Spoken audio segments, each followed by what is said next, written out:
মঙ্গলা, মহারানী উঠেছে? এখনো তো দেখিনি। তার উঠবে কেন বল? নাকে তেল দিয়ে ঘুমাচ্ছে হয়তো। চাটা করবে না নাকি? বাবুটার তো দেরি হয়ে যাবে। সৃজন দাদাকে তো বাজারে বেরোতে দেখলাম, আমি চা বসাবো। বাবু বাজার? বাবু সকালবেলা উঠে চা না খেয়ে বাজারে চলে গেছে? কি বলছিস রে? ও তুই এদিকে আয়। বলছি হেসেল তো ভাগ হয়ে গেছে, তুই কোন দিকের হয়ে কাজ করবি সেটা দেখে নিস। তোর তো আবার বড় মাকে পছন্দ। সে তো আমার নতুন বৌদিকেও পছন্দ, আমার দুতরফেই কোনো সমস্যা নেই। এবার তোমাদের ব্যাপার। আগেও তো তোমাদের কাজ সবার কাজ একসঙ্গেই করেছি, তোমরা রাখলে থাকবো, না তো মঙ্গলা অন্য বাড়ি দেখবে। মঙ্গলাদি, তুমি কোথায় যাবার কথা ভাবছো? মহারানী একেবারে ঠিক সময় চলে এসেছে। তোমাদের ভাগাভাগির যে বহর হয়েছে। মঙ্গলাদি, হেসেল কিন্তু দুদিনেই আবার এক হয়ে যাবে। তুমি এতদিন যেভাবে কাজ করছিলে সেভাবেই কাজ করবে। আরে বাবা, রাগের মাথায় করা একটা কাজ, সে রাগ বেশি দিন থাকে নাকি? ওসব নিয়ে তুমি ভেবো না, বুঝেছো? মা বলছি, আমি বাথরুমে যাচ্ছি, স্নানটা করে তারপরে চাটা চাপাচ্ছি, কেমন? থাক বাচ্চা থাক, তোমাকে আর আদিক্ষেতা করতে হবে না। বলো তো যায় না, তুমি হয়তো আগবাড়ি বড় তরফের জন্য চা বসিয়ে দিলে, আবার তখন একটা অশান্তি হবে। তার চেয়ে বরং বাবু আমি চাটা নিজেই করে নেব, তুমি যাও। বুঝলে না, অল্প মানুষের চা তো, তাই করে নেবে বলছে গো। আই মঙ্গলা, খুব মুখ হয়েছে না তোর? দূর করে দেবো বলে দিচ্ছি বাড়ি থেকে। এই তো বাবু।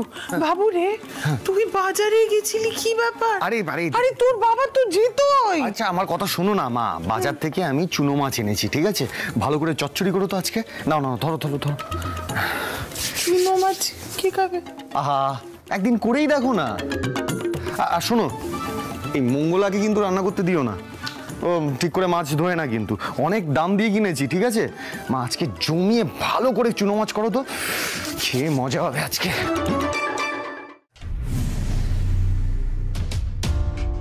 আমি অনেকক্ষণ ধরে সব কথা শুনছি, কিচ্ছু বলিনি।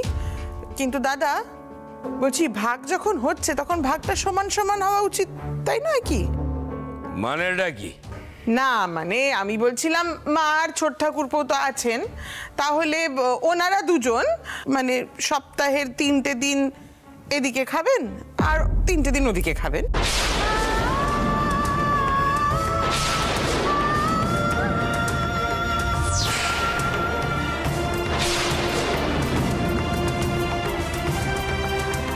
আর যে একদিন বাকি থাকে সে একদিনের একবেলা এদিকে আর আরেক বেলা ওদিকে খাওয়া দাওয়া করবেন। ব্যবস্থাটা এরকমই হচ্ছে তো?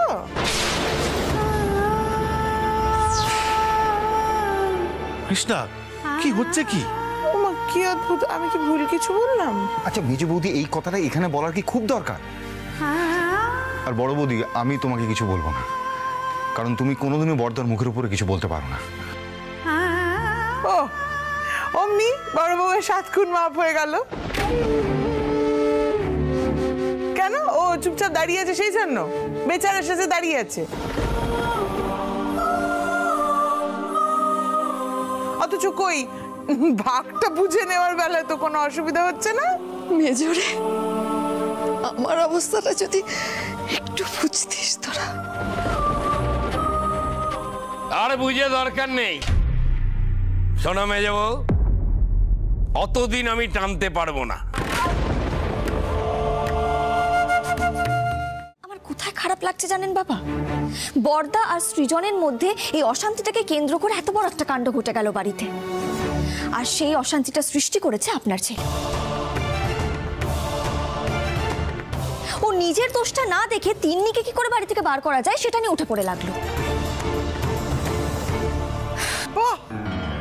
আমি যতবার ভাবি যে আমি তোমার ব্যাপারে কোনো মুখ খুলবো না, কিন্তু না, তুমি তো আমাকে মুখ খুলতে বাধ্য করো। বলি তুমি আমার বাবুর নামে দোষ দিচ্ছ? হ্যাঁ, আমার বাবুর নামে? আর তুমি কিছু অশান্তি কম করেছিলে? তুমি তিন্নিকে নিয়ে অশান্তি সৃষ্টি করনি, ওই সতীন কাটা ব্রত করনি, তারপরে মাকে গিয়ে লাগানো, আমার বাবুকে 10টা কথা শোনানো, এগুলো কে করেছিল পর্ণা?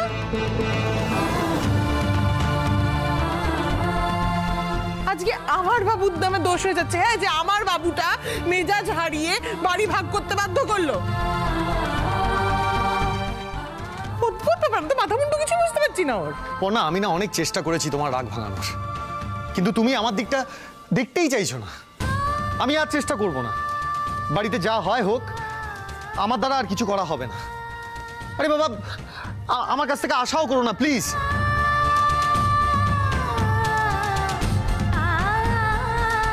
যারা বাড়িতে আলাদা থাকতে চাইছে তাদের আলাদা থাকতে দাও।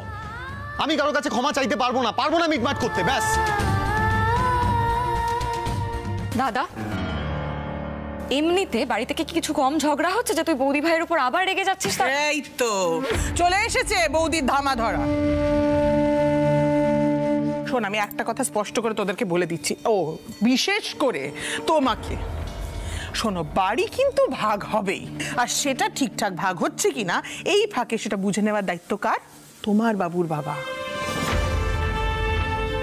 কারণ দাদা যে কাগজটাতে সই নিতে গিয়েছিলেন সেই কাগজটায় নিশ্চয়ই বড় তরফের ভাগ বেশি ছিল। তোমার মাথায় কিছু ঢুকছে? না, ঢুকছে না কৃষ্ণা, ঢুকছে না।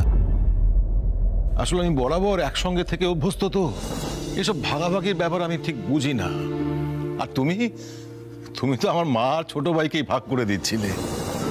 তাহলে এক কাজ করো, তুমি বরং ভাগাভাগিটা বুঝে নাও। হ্যাঁ,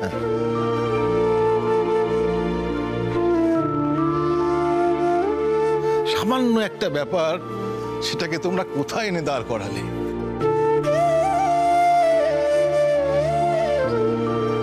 সবাই যদি এই মনোভাব নিয়ে চলে যে আমি মাথা ঝোঁকাবো না, তাহলে সত্যি একদিন সব ভেঙে ছারখার হয়ে যাবে।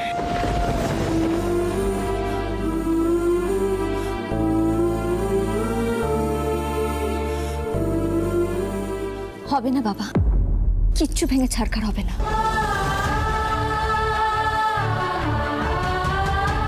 আমি ঠাম্মিকে কথা দিয়েছি, এই দত্ত বাড়ি যেমন এক ছিল ঠিক তেমনই আগের মতনই থাকবে। আমি দত্ত বাড়িকে দুভাগ হতে দেব না বাবা।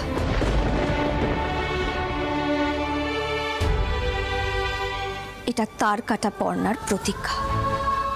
সুব্রতা, বোনকে দেখো।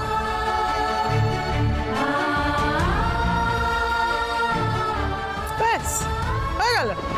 বাবু দেখ এবার তার কাটা কি কি পাগলামি করে। মা, পর্ণাকে কিছু বলো। আরে কি করবো এখন? আমার নতুন কোনো মতলব আসবে। এই এত চাল, আলু, মাংস, পর্ণা এটা কি জগ্গি বাড়ির রান্না হচ্ছে? হ্যাঁ মা, রোজ রোজ তো আর বিরিয়ানি হয় না, আজকেই হচ্ছে, তাই একটু বেশি করেই বানাচ্ছি। এটা একটু বেশি। মা, আপনি কোনো চিন্তা করবেন না, খাবার অনেক লোক আছে।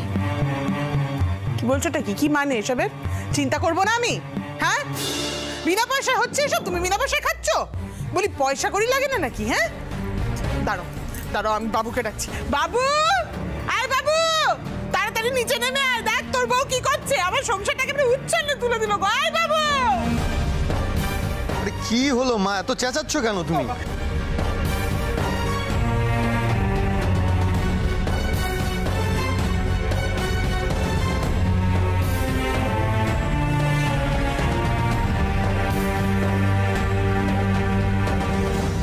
মঙ্গলাদি, চলে এসো।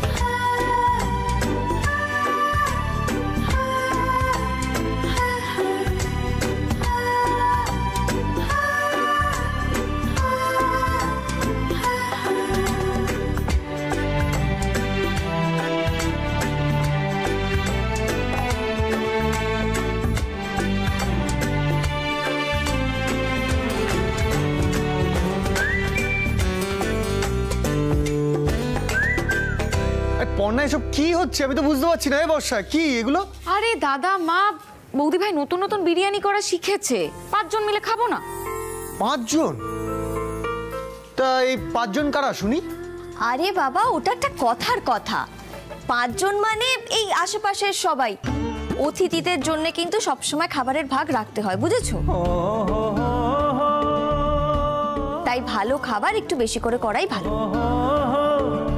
বলছি, বিরিয়ানি অনেকটা হচ্ছে, মানে একেবারে গোষ্ঠী শুদ্ধ লোক খাওয়ানোর মতো।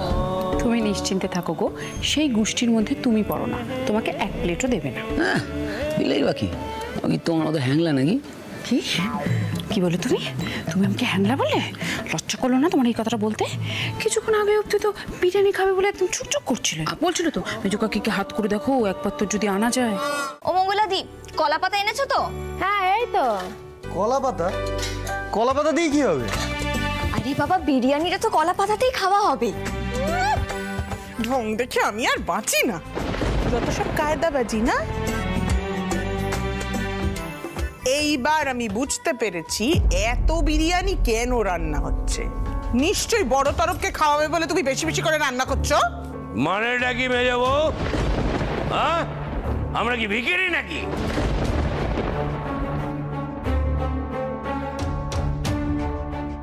যে তোমাদের রান্না আমরা চেয়ে চিনতে খাবো? শুনে রাখো, ওদিকে কেউ নজর দেবে না। এ তরফে যা রান্না হয়েছে সবাই তাই খাবে, মনে থাকে যেন। আমি খাবো না।